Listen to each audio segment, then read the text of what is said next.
เมะกันบ้างนะคะตอนนี้เราก็จะกลับมาเล่นเกม Trophy Quest วิดีโอเกมต่อนะคะในพาร์ทที่แล้วต้องขออภัยด้วยนะคะที่ตัดจบแบบเฉยๆเลยแล้วก็ไม่ได้ใส่ชื่อเกมไม่น้อยต้องขออภัยไว้ในนาทีนี้ด้วยนะคะเอาละเราไปเล่นต่อกันเลย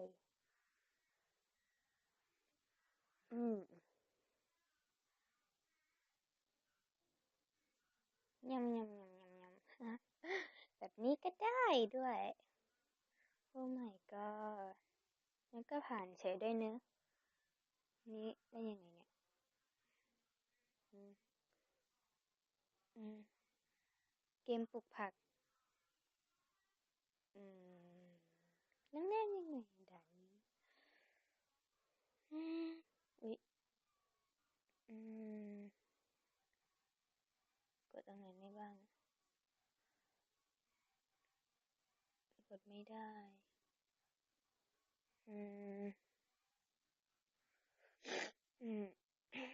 โอ้ยไม่สบายตลอดปีเลยแล้วไม่ได้เงิน1 บาท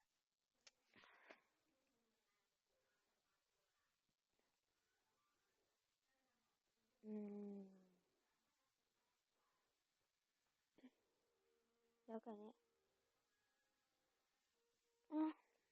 เล่นยังไงเนี่ย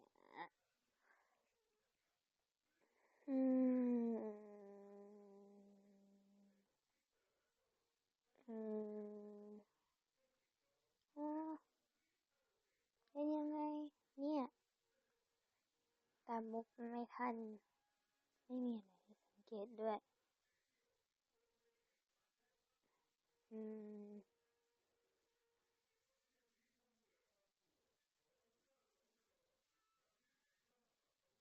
ไม่ได้ลองดูอีกทีนึง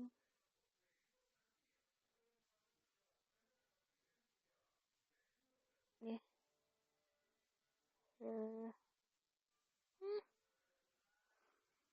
นี่ก็เกมปลูกผักนี้จดน้ำเลยก็ไม่ได้ด้วย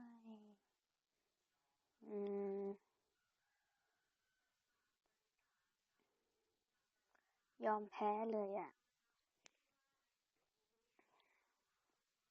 ยังไงวะ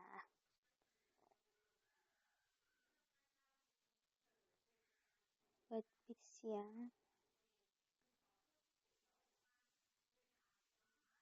เฟลยอมแพ้แล้วเดี๋ยวมานะหลังจากที่ยอมแพ้ไปดูเฉลยมาแล้วก็จะกลับมาเล่นใหม่ที่จริงทำแบบนี้นี่เองกดรัวมันก็จะมีน้ำมันพุ่งขึ้นมาแล้วเราก็จะได้เงินในร้านนี้โคตรโกงอ่ะ ไปดูต่อเลยโฆษณา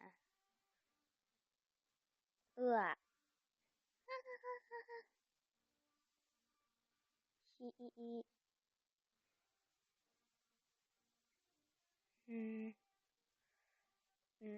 ทำไมชอบเผลอมือไปกดอันนั้นจังเลยนะอุ๊ย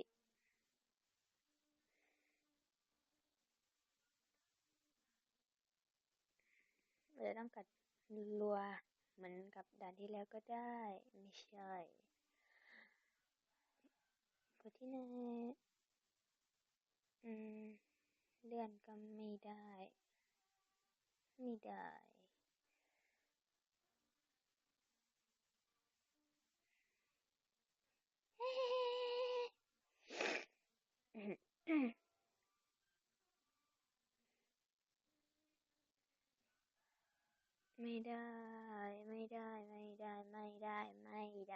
โอ้ยมีด่านไหนเล่นได้ไหมเนี่ย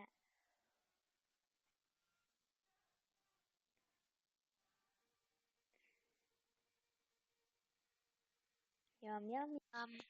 จะตัดตรงนี้ไปเนาะเดี๋ยวไปเจอกันเนอะ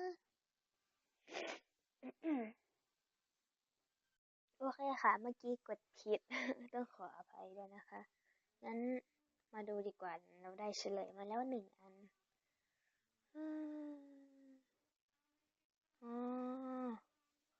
โธ่แล้วก็นั่งโง่ตั้งนานวิค้าง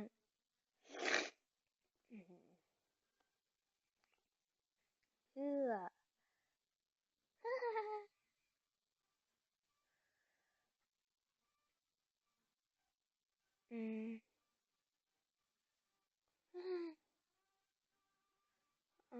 มีที่ไหนอีกเนี่ยนี่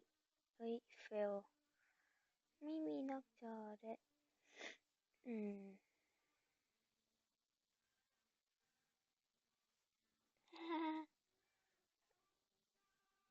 เหมือนเกมหาของหรือว่านี่นะอีกอันหนึ่งอีกอันหนึ่งอยู่ไหนเนี่ยอันนี้หรือเปล่าไม่ใช่ไหนเนี่ยหรือว่าอันนี้ปิดก่อนจริงๆไม่ยอมแพ้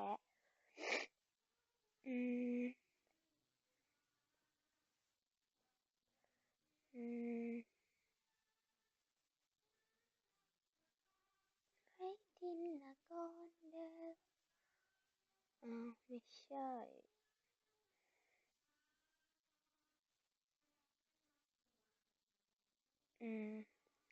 ลองเปลี่ยนเวลาเป็นเวลานี้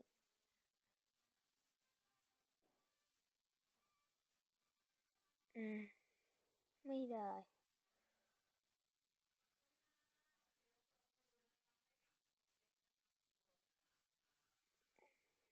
ทำยังไงเนี่ย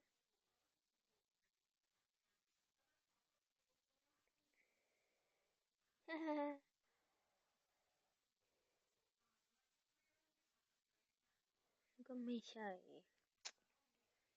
นี่ก็ไม่ใช่เ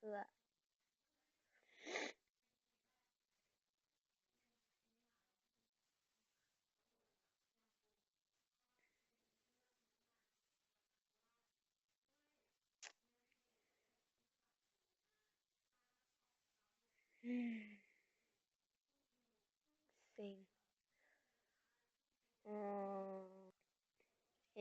แล้วตกลงก็คือยังไงอ่ะเฮ้ยแบบนี้ก็ได้ด้วยมาตกใจพี่หมีเปิดไฟไม่ได้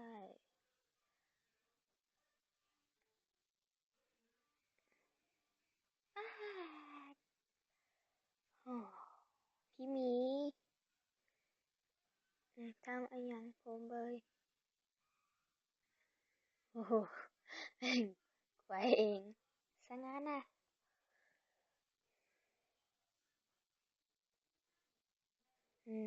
นี่ทำอะไร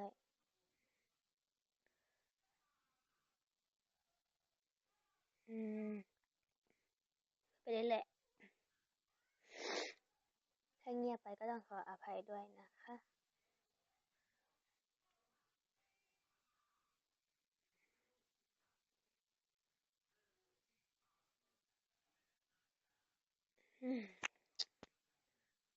ยังไงเนี่ยอุ๊ยตกใจ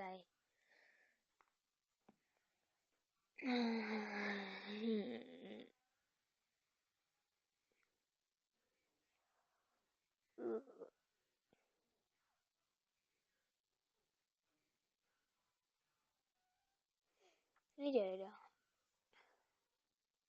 เฮ้ยไม่ได้ถ้าเกิดกดปิดไปเลยก็ไม่ได้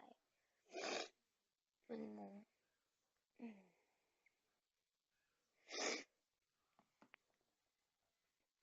เบ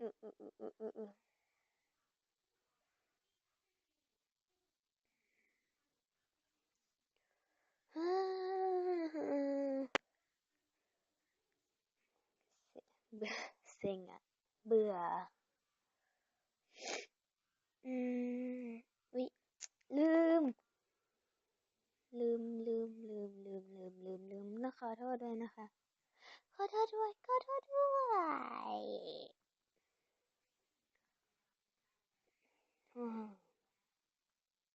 อีกไม่กี่วันก็ถึงวันเกิดแล้วให้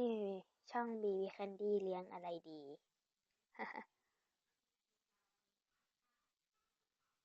ปิดไม่ได้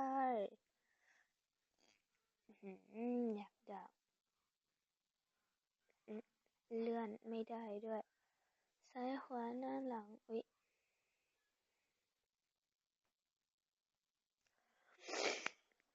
ซ้ายขวาหน้าหลังไปพร้อม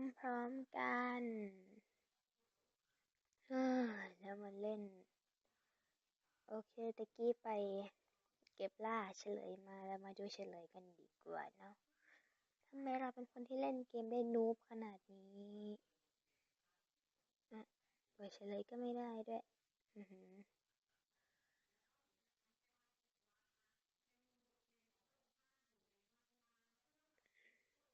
ยังไงต่อเนี่ย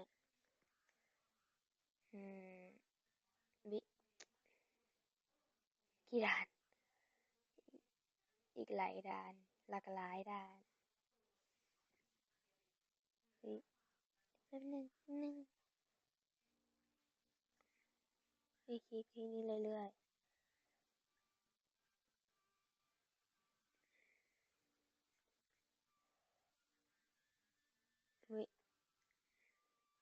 ตกใจจะ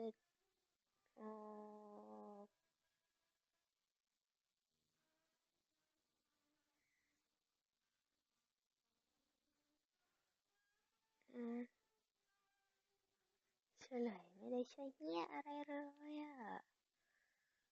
เอาไงดีงั้นเดี๋ยวมาโอเคต้องขอบคุณพี่แป้งเป็นอย่างมากที่ทำให้เราได้ตัดสรูออกมาชิบหายเอาใหม่1 2 3 4 5 6 7 8 9วันนี้เราได้ตังค์มาแล้ว100ไม่ใช่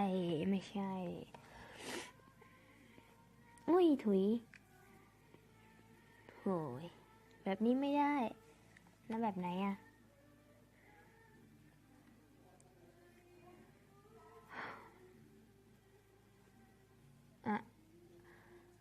ทอริจิ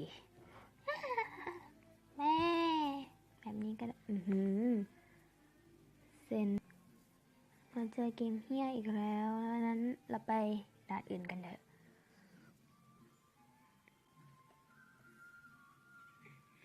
เยอะแล้วเปลี่ยนหน้าเพื่อ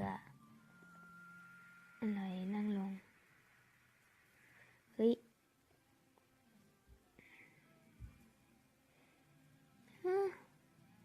แบบนี้ก็ได้ด้วย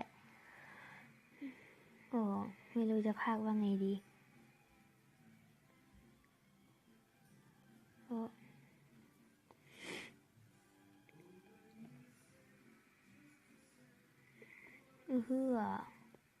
โอ้ my god พนักงานส่งกระดาษทิชชู่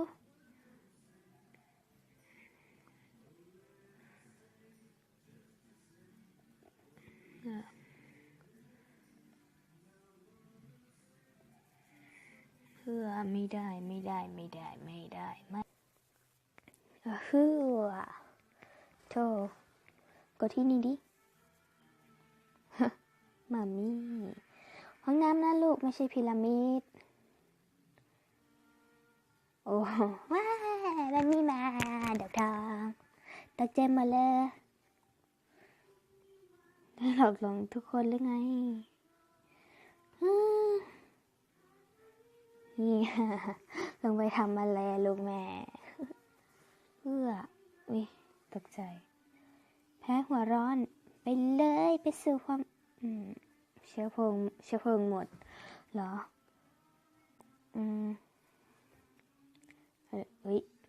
ลงมาได้งั้นไปเลยช่วยกันเดี๋ยวก็เป็นระเบิดตายกลางทะเลหรือเปล่า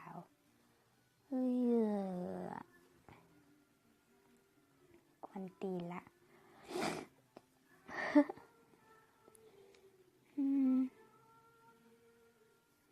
ยังไงดีแหละตายยังไงดี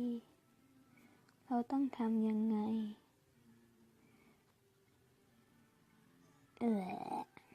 ได้อยู่ดีฮอกวอตส์วิเราไม่อยากยอมแพ้เลื่อนก็ไม่ได้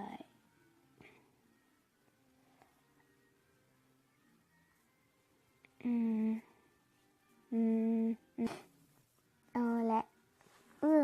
ไม่ได้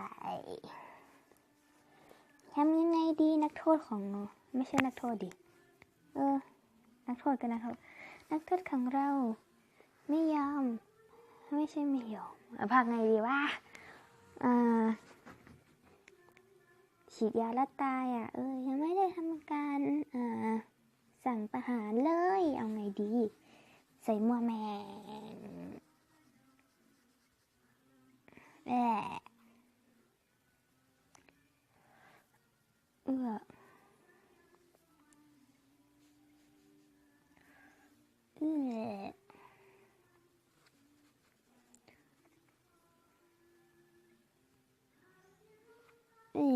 ได้ดี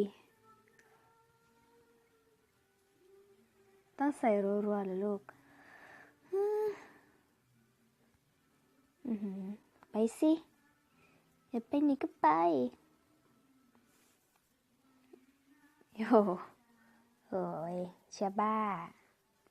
ถูกเผยแพร่ทั่วโลกเกมนี้มัน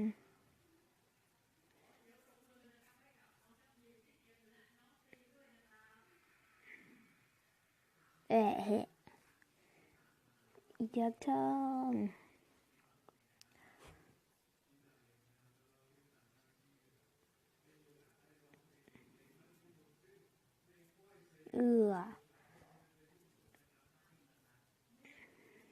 เยอะ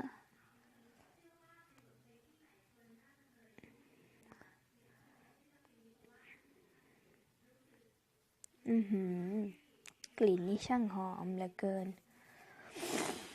เอาไงดีทำไงดีเมื่อยากมาตรวจใส่พระราชาของเราคงต้องใช้สูตรนี้สูตรไหนโทษส้วมพิฆาต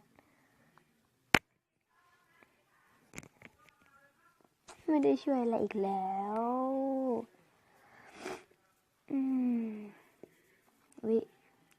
เกมนี่อีกแล้วโอเคมันคงต้องกดโทษส้วมค้างไว้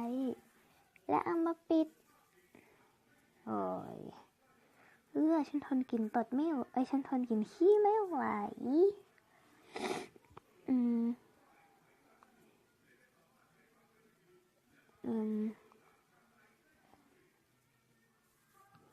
่ใช่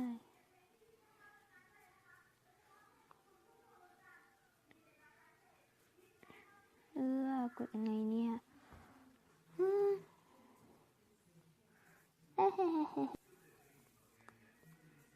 แพ้ทางไปดูพี่แป้งมาให้กดถุยน้ำลายไปเลยเหรอทำไมกดไม่ได้ทำไมเขากดไม่ได้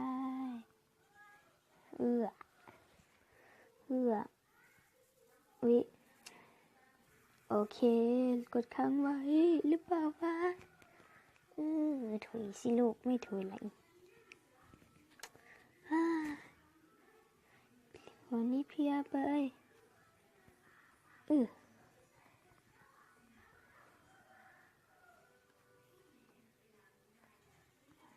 ไม่กดไม่ได้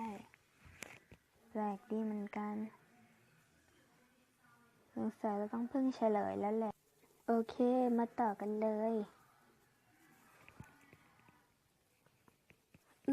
ทีนี้ดับเชียวโฆษณาว่าและโอเคถูกละภาพเบลอยิ่งเบลอไปเยอะไม่ได้ทำยังไง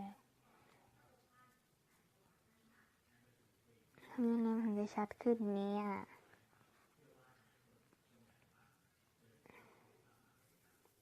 งงเบยตอนนี้เรารู้แล้วเราต้องไปโยกคันโยกสิเนอะอ๋อกดผิด I'm sorry ซีดา แหมนึกว่าอะไรจะเป็นจะตายตาย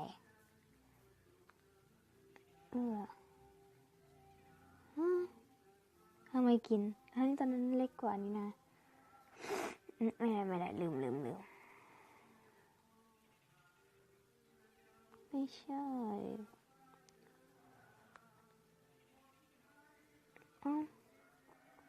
ทำไมอะงง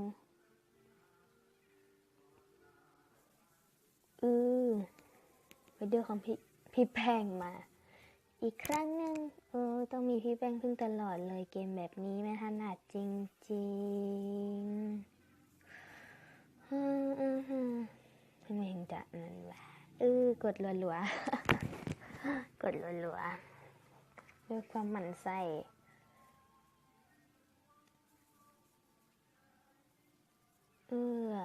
บ๊ายบาย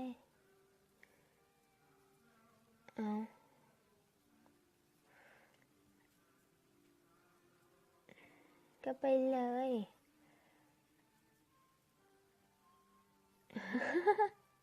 เฮ้ยตะกี้เกิดอะไรขึ้นเข้าไปแล้วเอาหายไปเฉย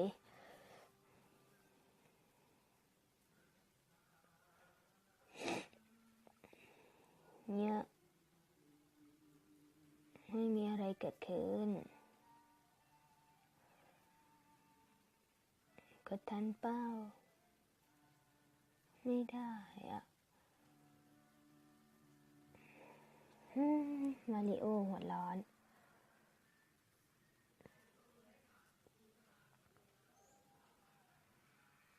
เนี่ย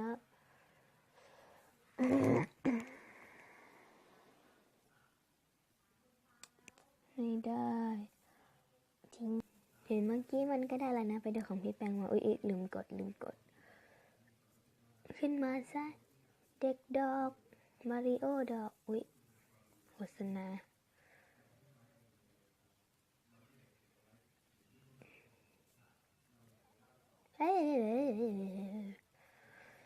กับแทบจะหมดความอดทนกับเกมนี้มากกดรัวเราต้องมีสติสัมปชัญญะหรือเปล่า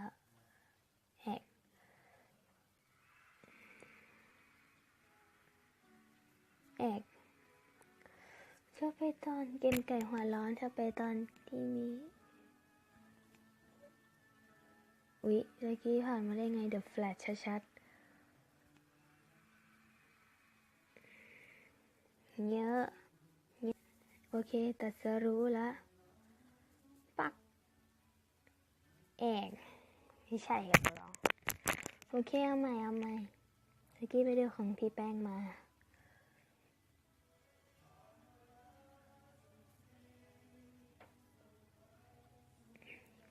ปักไปเลยไก่นักซิ่ง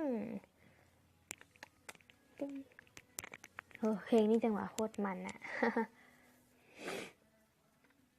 อันนี้อะไรอีกเนี่ย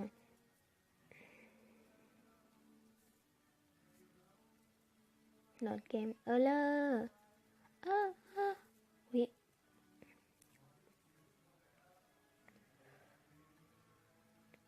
เล่นขึ้นเล่นบนเล่นซ้ายเล่นขวาไม่ได้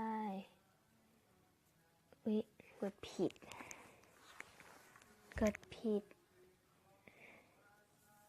ไม่มีคีย์บอร์ดเลยเนี่ยทำยังไงยังไม่เอาดีกว่าไปแล้วหลังจากไปดูเฉลยมาก็ตัดสรุปได้แล้วว่าเขาให้กดปฏิทินทิ้งไว้ตามที่พี่แป้งบอกไม่มีอะไรเกิดขึ้นเลยเริ่มแก่ขึ้นมีหนวดเริ่มแก่กว่าฉันจะได้เล่น เฮ้ยแค่นี้นี่นะรอมาทั้งชีวิตเพื่อดูโฆษณาวิก็จบกันไปแล้วนะคะกับเกมโปรเฟสวิดีโอถือว่า